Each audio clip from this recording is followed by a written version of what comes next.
Shalom anak-anak semuanya. Puji Tuhan, pada hari ini kita kembali lagi. Mungkin sedikit berbeda, tidak sama dengan kebiasaannya.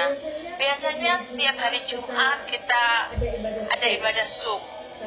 Tapi hari ini karena ada satu dan lain hal, maka saya harus pergi ke sekolah. Sehingga kita bertemu di dalam video pembelajaran seperti ini.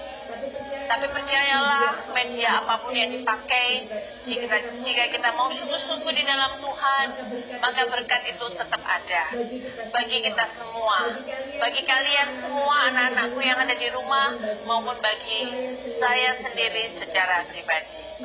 Mari kita menyiapkan hati, segenap pikiran kita di hadapan Tuhan untuk kita mendengarkan firman Tuhan pada pagi hari ini, dan kita akan masuk di dalam doa.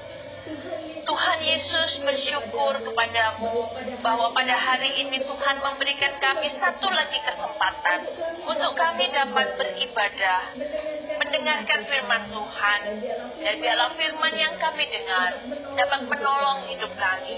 Demikian juga pelajaran agama Kristen yang juga tersampaikan lewat firman Tuhan, lewat penugasan, lewat apapun media yang bisa kami pakai. Biarlah Tuhan Yesus dengan kuasa Roh Kudus memberkati, menyertai setiap kegiatan kami pada hari ini.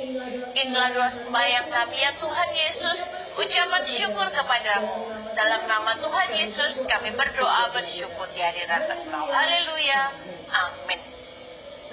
Anak-anakku semua yang dikasihi Tuhan, saya akan mengisahkan suatu cerita yang indah sekali. Ada sepasang suami istri yang tinggal di Eropa yang bernama Michael dan Brandy.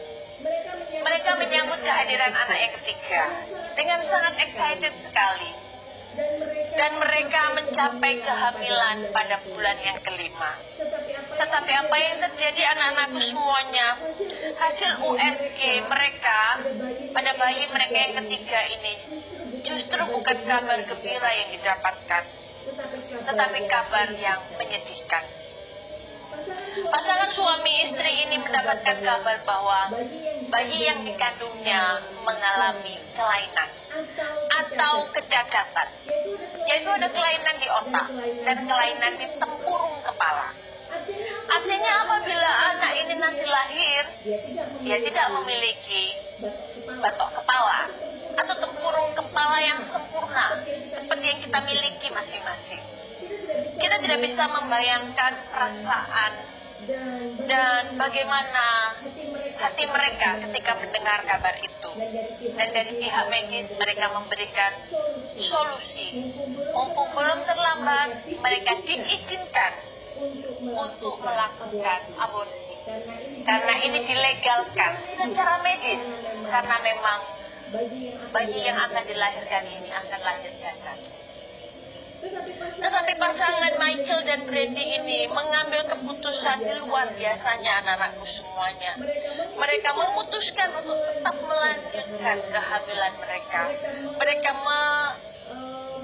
menentukan untuk mereka tetap melahirkan bayi ini.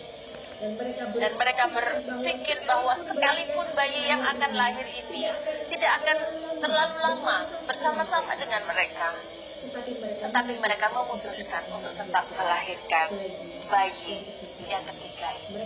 Mereka mengasihi bayi. Mereka merasa ini adalah anugerah yang Tuhan beri.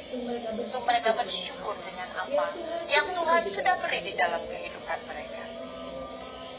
Saya juga punya satu cerita lagi yang luar biasa. Dan ini saya lihat sendiri. Saya mengenal sebuah keluarga yang memiliki 3 anak perempuan. 3 anak ini, anak yang pertama itu lahir dalam keadaan cacat. Kecacatannya adalah keterbelakangan mental. Jadi seperti idiot begitu. Tetapi 2 adiknya sehat.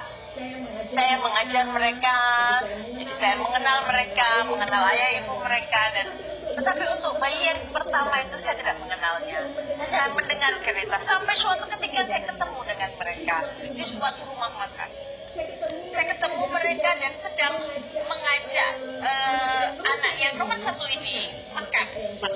goreng ya, KFC gitu ya. Dan mereka menyuapi dengan penuh kasih sayang. Saya melihat terharu sekali. Mama ini menyuapi. Dan saya mendengar cerita selanjutnya bahwa setiap malam ibu ini tidur dengan anak yang cacat. Kalau dia tinggal bekerja, maka bayi ini dititipkan kepada pembantu atau suster. Anak-anakku sekalian, dua kisah yang saya ceritakan ini biarlah menjadi satu pengalaman yang lain, satu pandangan yang lain di dalam kehidupan kita bersama. Mari kita akan membaca dalam Lukas pasal pertama ayat yang kelima sampai 16. Lukas pasal yang pertama ayat 5 sampai 16. Cukup panjang anak-anakku semuanya. Kita akan baca bagi kita semua. Anak-anak tolong juga membaca di rumah masing-masing.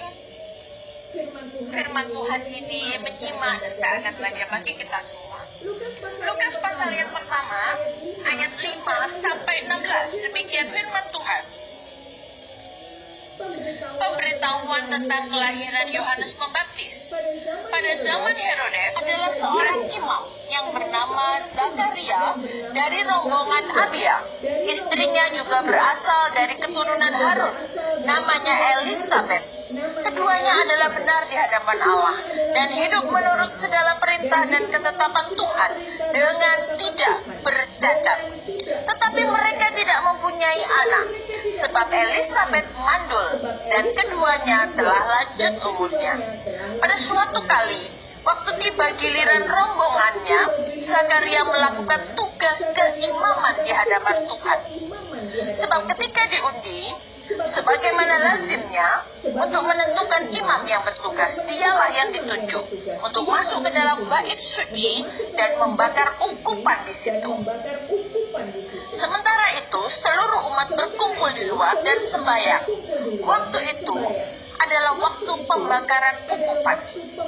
Maka tampaklah kepada Zakaria seorang malaikat Tuhan berdiri di sebelah kanan mezbah pembakaran ungkupan. Melihat hal itu, ia terkejut dan menjadi takut.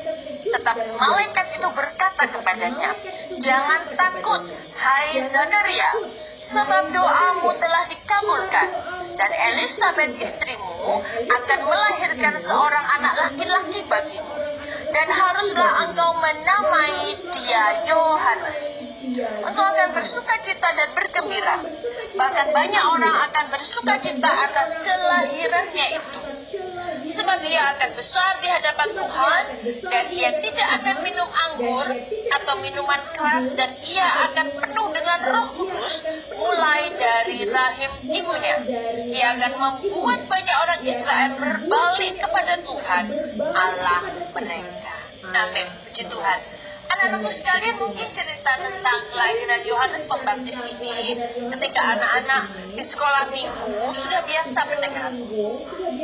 Tetapi pada hari ini saya tidak ambil bagaimana Tuhan memberikan mukjizat kepada Zakaria dan Elisabeth sampai mereka bisa memiliki seorang anak, yang akhirnya anak ini menjadi anak yang luar biasa, sebab Tuhan berkarya di dalam hidup Yohanes Pembaptis, di mana dia menyiapkan satu umat yang luar biasa bagi pelayanan pekerjaan Tuhan Yesus.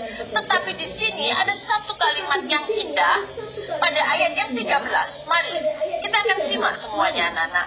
Tetapi malaikat itu berkata kepadanya, "Jangan takut, hai Zakaria, sebab doamu telah dikabulkan, dan Elisabeth istrimu akan melahirkan seorang anak laki-laki bagimu, dan haruslah engkau menamai dia Yohanes. Engkau akan bersukacita dan bergembira.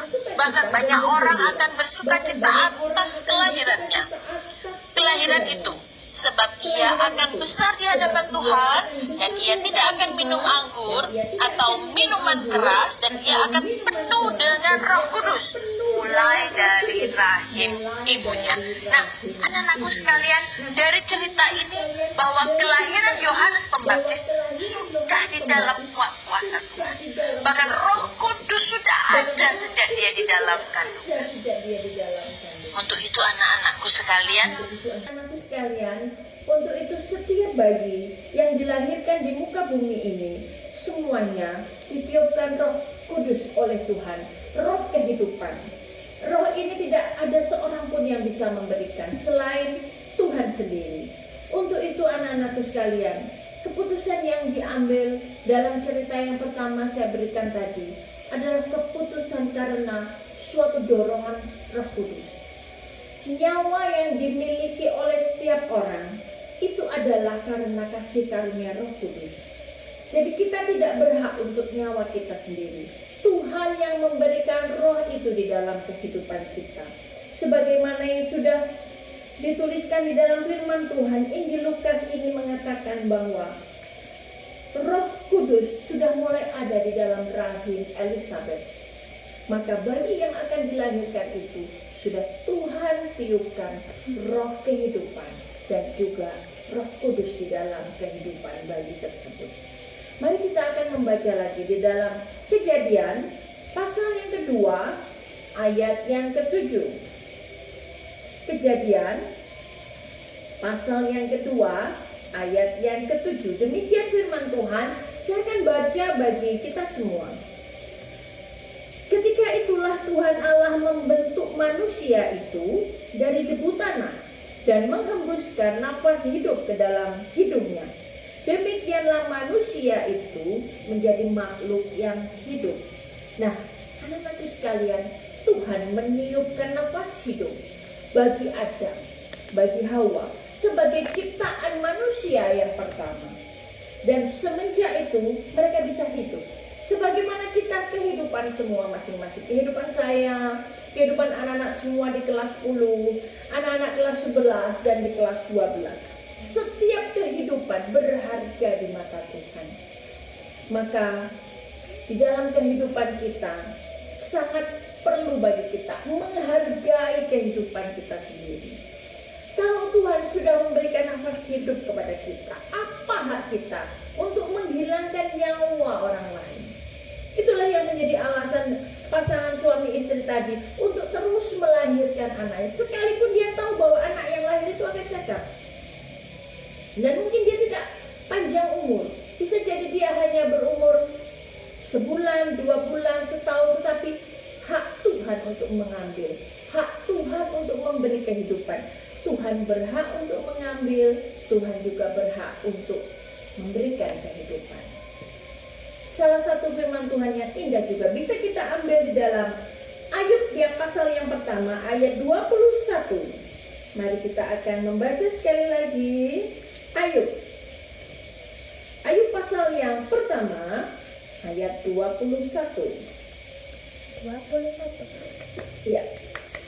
Ya, saya akan baca bagi kita semua karena posisinya tidak zoom ya. Kalau zoom atau ketemu langsung saya bisa tunjuk salah satu dari anak-anak untuk ikut membaca. Tapi karena tidak ada ya saya akan baca sendiri. Oke. Ayat 1 ayat 21. Demikianlah firman Tuhan. Katanya, dalam ini Ayub yang berbicara ya. Dengan telanjang aku keluar dari kandungan ibuku. Dengan telanjang juga aku akan kembali kepadanya. Tuhan yang memberi, Tuhan yang mengambil. Terpujilah nama Tuhan. Nah, pada saat ini Ayub kehilangan 7 anaknya. 7 laki-laki, 7 perempuan. Semua meninggal di hari yang sama. Betapa kesusahannya luar biasa. Tapi Tuhan katakan, Tuhan yang memberi, Tuhan yang mengambil. Terpujilah nama Tuhan. Artinya apa? Nyawa itu Tuhan yang beri. Nyawa itu juga Tuhan yang mengambil. Kita tidak berhak untuk mengambil nyawa kita sendiri. Kita juga tidak berhak untuk mengambil nyawa orang lain. Untuk itu anak-anakku sekalian, jika kita mendengar ada orang yang aborsi, itu berdosa di hadapan Tuhan karena mengambil nyawa orang lain. Atau kita mendengar ada orang-orang yang terkenal bunuh diri, itu sama dengan mengambil nyawa dia sendiri, padahal dia tidak berhak atas nyawanya sendiri. Firman Tuhan katakan, Tuhan yang meniupkan nafas hidup dari dalam rahim seorang perempuan yang mengandung. Tuhan yang memberikan kehidupan bagi Adam dan Hawa. Tuhan yang memberi, Tuhan juga yang mengambil. Kita tidak ada hak untuk mengambil, sekalipun itu nyawa kita sendiri. Kalau kita dalih misalnya anak-anakku sekalian. Hidup saya susah, hidup saya sulit, lebih enak mati daripada hidup. Sebenarnya banyak juga Tuhan memberikan teladan dalam firman Tuhan ini. Begitu banyak tokoh-tokoh di dalam Alkitab yang juga mengalami kesusahan. Ada Elia yang sampai dia ingin mati. Ada Ayub yang mengalami penderitaan sampai di titik yang sangat luar biasa. Paulus yang mengatakan betapa berat bebannya karena dia sakit dan dia masih harus terus di dalam kehidupan pelayanan. Yunus juga begitu. Tetapi semuanya tidak ada yang bunuh diri. Mereka terus bersandar kepada Tuhan, berpegang kepada Tuhan, berharap dan menggantungkan segenap kehidupannya kepada Tuhan. Tuhan akan memberikan jalan keluar. Firman Tuhan pada Jumat yang lalu saya katakan bahwa selalu ada jalan keluar di dalam Tuhan. Maka tidak ada kata bunuh diri, apalagi menghilangkan nyawa orang lain, apalagi membunuh dengan berbagai macam cara. Pembunuhan yang sering kita dengar di mana-mana itu semuanya sangat tidak diperkenan oleh Tuhan. Tuhan tidak suka semuanya itu berdosa di hadapan Tuhan. Untuk itu anak-anakku sekalian, seberat apapun beban kehidupan kita, sesulit dan serumit apapun yang kita miliki, rasa-rasanya we are the only one in the world, kita satu-satunya orang yang paling menderita di dunia ini. Ternyata tidak. Jika kita mau belajar, masih banyak orang yang lebih susah daripada kehidupan kita. Masih banyak orang yang masih harus bertarung dengan nyawanya sendiri di rumah sakit.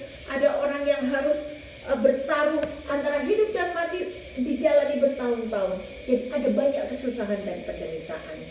Jangan sampai kita putus asa dan sampai memiliki bayangan-bayangan bunuh diri, membunuh orang lain dan lain-lain. Mengapa saya sampaikan pesan firman Tuhan ini anak-anakku sekalian? Karena perkembangan kehidupan manusia itu mereka merasa dengan memiliki pasal-pasal tentang hak asasi manusia, dia merasa bahwa dia berhak mengatur hidupnya sendiri, dia berhak mengambil nyawanya sendiri, dia berhak melakukan aborsi, dia berhak melakukan ini itu sesuai dengan hukum-hukum manusia. Itu hukum yang dibuat oleh manusia. Tetapi Tuhan tidak begitu. Dari awal mula Tuhan mengatakan bahwa Tuhan yang memberikan kehidupan, Tuhan juga yang mengambil. Seberat apapun beban kehidupan kita, Tuhan tidak akan memberikan pencobaan di luar kekuatan kita. Kalaupun kita masih dalam keadaan yang sulit, Tuhan katakan Tuhan memberikan kekuatan untuk dapat menanggungnya. Jadi Tuhan memberi kekuatan. Sebenarnya kita tidak kuat.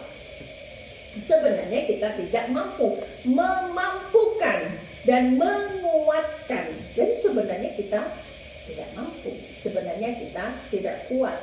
Tetapi Tuhan Yesus yang memberikan kekuatan. Jangan ada bayangan-bayangan untuk bunuh diri. Saya mengatakan demikian kenapa? Negara Jepang beberapa tahun yang lalu mengalami satu fenomena bahwa banyak anak muda bunuh diri. Jika dia gagal, tidak berhasil dalam satu bidang, dia bunuh diri. Dia gagal untuk ini, bunuh diri karena mereka malu. Jadi rasa malu, tidak sanggup menanggung malu, tidak sanggup dicemooh orang lain, tidak sanggup dibenci orang lain, tidak sanggup dikucilkan, tidak sanggup menerima kenyataan-kenyataan yang tidak enak, yang pahit. Mereka lebih suka bunuh diri, terkenal dengan harakiri. Tetapi tidak demikian dengan anak-anak Tuhan. Tuhan akan memberikan kekuatan bagi kita semua untuk kita dapat menanggung semuanya. Kita akan baca di dalam Filipi pasal yang keempat. Filipi pasal yang keempat ayat yang ke-13. Segala perkara dapat kutanggung di dalam Dia adalah Tuhan yang memberi kekuatan kepadaku. Segala perkara, tidak satu perkara, dua perkara, 100, 1000, tetapi semua segala perkara dapat kutanggung di dalam Yesus. Tuhan Yesus memberi kekuatan kepadaku. Ayat ini adalah surat yang dikirim Rasul Paulus kepada jemaat di Filipi yang mengatakan segala perkara, berarti semuanya, tidak ada batasnya. Perkara apapun itu, Tuhan akan sanggup menanggungnya dan memberikan kekuatan kepada kita semua. Semua perkara. Perkara apapun yang kalian miliki, dalam kehidupan pribadi, dalam kehidupan berkeluarga, dalam kehidupan di sekolah. Kalau di sekolah mungkin kita belum ketemu sekarang, belum saling berkomunikasi. Dalam kehidupan berjemaat, dalam kehidupan bertetangga, bermasyarakat, apapun itu, whatever, apapun yang menjadi masalah kalian, jangan sampai kita kehilangan kontrol kendali. Untuk itu perlu membangun hubungan yang baik dengan Tuhan. Banyak berdoa, baca firman Tuhan ini. Sebab iman percaya kita bertumbuh di dalam Tuhan, Tuhan akan memberikan kekuatan. Sebenarnya tidak kuat, Tuhan menguatkan. Sebenarnya tidak mampu, Tuhan memampukan kita semua. Amin. Mari kita tutup di dalam doa. Bapa yang penuh kasih dan kemurahan, bersyukur pada hari ini Tuhan, Engkau memberikan firman bagi kami, memberikan kekuatan bagi kami. Firman-Mu menolong hidup kami, memberikan arah kemana kami harus melangkah, bagaimana kami harus berpikir, bagaimana kami harus mengendalikan segala sesuatu di dalam alam pikiran kami. Memberkati setiap anak-anak-Mu yang sudah mendengarkan firman Tuhan pada